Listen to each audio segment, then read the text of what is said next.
ఇప్పటికే 26 నగరాల్లో high alert. అంటే ఏం జరగబోతుంది ఈ రాత్రి కూడా ఇట్లాంటి సంఘటనే వాళ్ళు డ్రోన్స్ను పంపించడం, లేక వాళ్ళు F-16 లాంటివి పంపించడం, వాటన్నిటిని ఇచ్చేసారని చెప్తున్నారు. బట్ వాటన్నిటిని కూడా ఈరోజు కేంద్ర ప్రభుత్వం వాటిని ఎక్కడా కూడా నిర్ధారించలేదు. వాళ్ళు ఎక్కడైతే కవ్వింపు చర్యలకు పాల్పడుతున్నారో వాళ్ళు షెల్లింగ్ చేస్తున్నారు, వాటిని మేము నియంత్రిస్తున్నాము, వాళ్ళని ఎక్కడా కూడా దాటి ముందుకు వస్తే ఉపేక్షించేటువంటి పరిస్థితి లేదు అని చెప్తున్నారు. అట్లా ఆల్మోస్ట్ ఇప్పుడు అక్కడ యూరి సెక్టార్లో కాల్పుల మోత ఇప్పుడు మొదలైంది. అక్కడ ఉద్రిక్త పరిస్థితులు కొనసాగుతున్నాయి. ఇంతకుముందు శిరీష్ చెప్పినట్టు వాళ్ళు అక్కడ లోకల్గా ఉన్నటువంటి ఆ గ్రామాల దగ్గర బంకర్లను పెట్టుకొని ఆ బంకర్ల నుంచి వాళ్ళు ఫైర్ చేస్తున్నారు. అయితే ఇప్పుడే మనకు ఉన్నటువంటి దీంట్లో బంకర్స్లో ఉన్నటువంటి వాటిని దాంకున్నటువంటి వాటిని కూడా కాల్చేందుకు, వాటిని అక్కడ ఉన్నటువంటి బంకర్లను కూడా ధ్వంసం చేసేందుకు యాంటీ ట్యాంక్ గైడెడ్ మిస్సైల్ అనేటువంటిది మనం ప్రత్యేకంగా ఉపయోగిస్తున్నాం. ఇప్పుడు వాటి ద్వారా ఎక్కడైతే బంకర్స్ ఉన్నాయో ఆ బంకర్స్ అన్నిటిని నిర్వీర్యం చేసేందుకు కూడా భారత సైన్యం అడుగులు వేస్తుంది. అంటే పబ్లిక్ని అడ్డం పెట్టుకొని పబ్లిక్లో నుంచి దాడి చేసేటువంటి, అంటే ఏదైనా జరిగితే పబ్లిక్ చూసారా సామాన్య ప్రజలను చంపేశారని చెప్పడం కోసం ప్రయత్నం. అంటే ఎంత కుటిలమైనటువంటి ప్రయత్నాలకి తెగబడుతున్నారనేటువంటిది అర్థమవుతుంది. మధు బయట ఉంది సార్, బయట ఇప్పుడే కాదు ఎప్పుడూ మన దేశం టెర్రరిజానికి వ్యతిరేకం.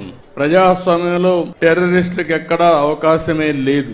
ప్రధానమంత్రి గారు ఎప్పుడూ చెప్పారు, తీవ్రవాదానికి ప్రపంచంలో చోటు లేదని చెప్పి దీనిపైన చర్య తీసుకోవాలని సింధూర్ అనే కార్యక్రమం పెట్టి టెర్రరిస్టులను హతం చేసిన దేశం కేంద్రంలో ఉండే ఎన్డీఏ ప్రభుత్వం అని చెప్పి కూడా నేను మీకు తెలియజేస్తున్నాను. ఏదైతే ఈరోజు పక్కనుండే పాకిస్తాన్ అయితే మళ్లీ మన మీద దాడులు చేస్తూ కవ్వింపు చర్యలు చేస్తున్నారు. ఈ దేశాన్ని రక్షించే శక్తి ప్రధానమంత్రికి ఉంది. ఎవ్వరూ ఏమీ చెయ్యలేరని మేము ఆ రోజు చెప్పాం.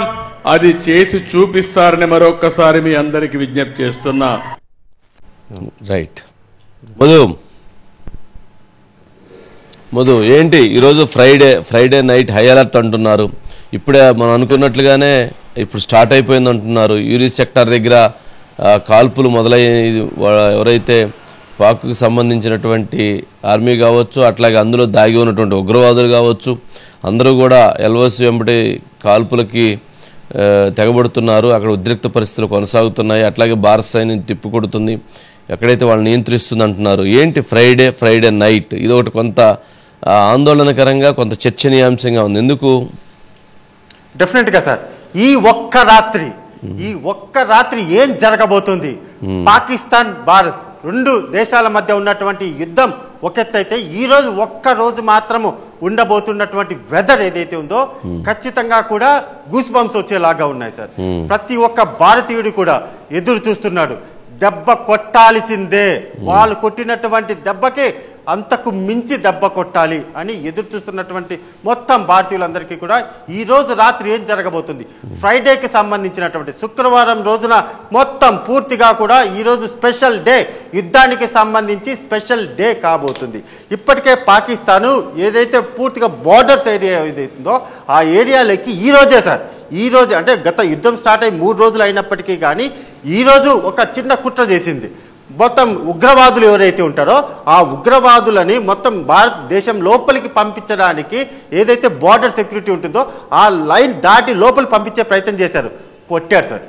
ఎలా కొట్టారంటే వాళ్ళు ఏదైతే లైన్ దాటి మన వైపు వస్తున్నారు అని గుర్తించినటువంటి ఇండియన్ ఆర్మీ అధికారులు, బిఎస్ఎఫ్ జవాన్లు ఎవరైతే ఉన్నారో కొడితే 7 మంది కూడా అక్కడే పడిపోయారు సార్.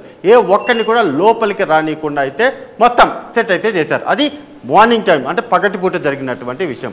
6 గంటల నుంచి ఈరోజు సాయంత్రం 6 గంటల నుంచి అసలైనటువంటి యుద్ధం పాకిస్తాన్ వైపు నుంచి కూడా. పాకిస్తాన్ ఎటువంటి ప్లానింగ్ చేస్తుంది అంటే భూభాగం నుంచి కొంతమంది ఉగ్రవాదుల్ని, అంటే సైనికులు కాదు సార్, ఉగ్రవాదుల్ని భారత్లోకి పంపించి ఇక్కడ ఉన్నటువంటి ప్రధాన ప్రాంతాలు ఏవైతే ఉంటాయో గుజరాత్ కావచ్చు, పంజాబ్ కావచ్చు, లేకపోతే శ్రీహరికోట, ఇలా ఏదైతే కీ పాయింట్స్ ఏవైతే ఉంటాయో అలా 24 పాయింట్లను అయితే వీళ్ళు టార్గెట్ చేశారు.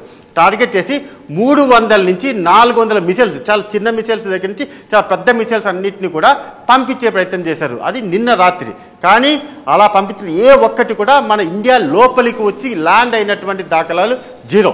ఎక్కడా కూడా కనిపించట్లేదు. సో ఇక పైన ఈ రోజు రాత్రి ఒక్క రోజు డెఫినెట్గా కూడా జరగబోతున్నటువంటి దాడి ఏదైతే ఉందో పాకిస్తాన్కి ఇంకా కోలుకోలేనటువంటి దెబ్బ. ఇప్పటికే అక్కడ ఉన్నటువంటి సైన్యం ఎవరైతే ఉన్నారో చేతులు ఎత్తేసారు సార్. ఇక మా వల్ల కాదు అనేసి ఎవరికి వారు రాజీనామా చేసి వెళ్ళిపోతూ ఉండగానే మిగిలినటువంటి వారు ఎవరైతే ఉన్నారో వాళ్ళందరూ కూడా ఏదో ఒక ప్రయత్నం చేయాలి కాబట్టి చేస్తూ ఉన్నారు తప్ప అటర్ పాకిస్తాన్ ప్లానింగ్ ఏదైతే ఉందో పాకిస్తాన్ ప్యాకప్ అనేటటువంటి ప్లానింగ్ ప్రకారమే ఇంకా మా చేతులు ఎత్తేసాం, వీఆర్ ప్యాకింగ్, మేము ప్యాక్ అయిపోయాము అనేటటువంటి పాకిస్తాన్ ప్లాన్ అయితే అటువైపుగానే వెళ్ళబోతుంది సార్. ఓకే, ఏంటంటే ఒకసారి నిన్న తగిలింది దెబ్బ, నిన్న కొట్టారు ముందుకు వస్తే, మొన్న వస్తే ముందుకు వస్తే కొట్టారు, మరలా ఈ రోజు కూడా వచ్చి కొట్టించుకోవటమేనా? రోజు కొట్టించుకునే పనేనా? అదే సార్, ఇప్పుడు ఎలా పరిస్థితి పాకిస్తాన్ది ఎలా తయారైందంటే పూర్తిగా కూడా మేకపోతు గాంభీర్యం అంటారు కదా సార్. ఒక సింహం అలా ఉంటే ఆ సింహం చూసి పక్కన ఉన్నటువంటి జంతువులన్నీ కూడా అవి పనికిరావు, దేనికి పనికిరావు, కానీ అరుస్తుంటాయి. కానీ అదే సింహం ఒక్కసారి ఎదురు తిరిగి ఇలా ఇలా చేత్తు పై ఎత్తితే పరుగో పరుగు అంటారు కదా సార్. ఆ విధంగా ఇప్పుడు పరుగో పరుగు అన్నట్టుగా పాకిస్తాన్ పైకి మాత్రం సాయంత్రం అయితే మాత్రం డ్రోన్లు పంపించడము లేకపోతే మిసైల్స్ ప్రయోగం చేస్తున్నామని చెప్పడం, అంతేకాదు అణుబాంబులు ఉన్నాయి, అణుబాంబులు ఇస్తే మీకు అసలు ఏమవుతుందో తెలియదు అనేటటువంటి పార్లమెంటులో మాట్లాడినటువంటి మాటలు, మరి మాట్లాడినటువంటి ఆ రాజకీయ నాయకులు ఎక్కడున్నారంటే బంకర్స్ ఉంటాయి కదా సార్. పాకిస్తాన్కి చెందినటువంటి ప్రధానమంత్రి బంకర్లోకి వెళ్ళిపోయి అయ్యో మొదలు నా ప్రాణాన్న నేనన్నా కాపాడుకుంటానని బంకర్లోకి వెళ్ళిపోయారు సార్. మరి భారత ప్రధాని నిలబడ్డాడు, ధైర్యంగా నిలబడి ప్రతి గంటకు కూడా మీటింగ్లు ఏర్పాటు చేశాడు. మరి ఆ ప్రధానికి ఈ ప్రధానికి ఉన్న తేడా ఇది సార్. అంటే ఇప్పుడే అందుతున్నటువంటి most wanted criminal Dawood Ibrahim కూడా పాకిస్తాన్ని విడిచి పారిపోయాడని, అంటే ఎవరైతే అక్కడ ఉన్నటువంటి ఎవరైతే ఆర్మీ చీఫ్స్ కానీ లేదా వాళ్ళ ఫ్యామిలీస్ కానీ ఎవరు కూడా అక్కడ ఉండరు, లండన్లో ఉంటారు. ఎవరైతే అక్కడ ఉన్నటువంటి ఇంపార్టెంట్ ఉన్నటువంటి వాళ్ళందరూ బయట అవుట్ ఆఫ్ కంట్రీస్లో ఉంటారు. అంటే సామాన్యమైనటువంటి వాళ్ళని ముష్కరులను పెట్టి అక్కడ ముందుకు తీసుకొచ్చేటువంటి పరిస్థితి కనిపిస్తుంది. అంటే దావుద్ ఇబ్రహీం అక్కడ సెక్యూర్డ్గా ఉంటుందని అతను అండర్ వరల్డ్ డాన్గా ఉన్నటువంటి దావుద్ ఇబ్రహీం పాకిస్తాన్ ఉన్నాడు. అంటే ఇప్పుడు పాకిస్తాన్ మీద ఇండియా దాడి చేస్తుంది అనేటువంటి దాంతో భయపడిపోయి అక్కడి నుంచి పారిపోయాడు.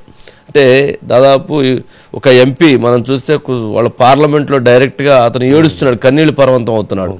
మీకు చేత కాదు, మీరు ఇండియాతో యుద్ధం చేయలేరు, మీరు కవ్వింపు చర్యలు మీరు పాల్పడ్డారు, ఇక్కడ మా ప్రాణాల రక్షణ ఏది, ఇక్కడ ప్రజలకు రక్షణ ఏది, మీరు చేసేటువంటి పనుల వలన పాకిస్తాన్ నష్టపోతుందని చెప్పని ఎంపీలు స్వయంగా వాళ్ళ పార్లమెంట్ సాక్షిగా మాట్లాడుతున్నారు. అంటే ఎటువంటి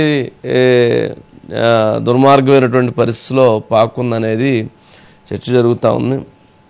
ఏంటి దావూద్ ఎక్కడ పారిపోయి ఉంటాడు మధు సార్? ఇక దావూద్ ఇబ్రహీం ఒకటే సార్, ఇంకా అయిపోయింది మొత్తం సీన్ అంతా కూడా అర్థమైపోయింది అతనికి. ఇన్ని రోజుల పాటు ఓకే దావూద్ ఇబ్రహీం అంటే తోపు తురుము అనుకున్నాడు, తోపు లేదు తురుము లేదు, ఇంకంతా కూడా ఇక బతికుంటే చాలు అనేలాగా అక్కడ సిచ్యువేషన్ తయారైంది. ఇప్పుడు లేటెస్ట్గా కూడా వస్తున్నటువంటి వార్తలు ఏంటంటే సార్, పాకిస్తాన్లో ఉన్నటువంటి ప్రజలు ఎవరైతే ఉన్నారో మీకు దండం రానైనా, మీరు చేస్తున్నటువంటి వాటన్నిటికీ కూడా మీకు దండం, మీరు ఏమన్నా చేసుకోండి, ఇక్కడ ఉన్నటువంటి పొలిటికల్ లీడర్స్ని చంపేసుకోండి లేకపోతే ఏమన్నా నరికేసుకోండి, ఇక్కడ మేము ప్రజలను అయితే మేము సేఫ్గా ఉన్నాము, ఇక్కడ మేము ఇలానే ఉంటే చాలు అని భారత్ రిక్వెస్ట్ చేస్తున్నారు, భారత ప్రభుత్వాన్ని రిక్వెస్ట్ చేస్తున్నారు. ఇక్కడ ఉన్నటువంటి మొత్తం అందరినీ కూడా పొలిటికల్ పార్టీలకు సంబంధించిన వాళ్ళందరినీ కూడా మీ ఇష్టం వచ్చింది చేసుకోండి అని అయితే అక్కడ ప్రజలే చెప్తున్నారు సార్. రైట్.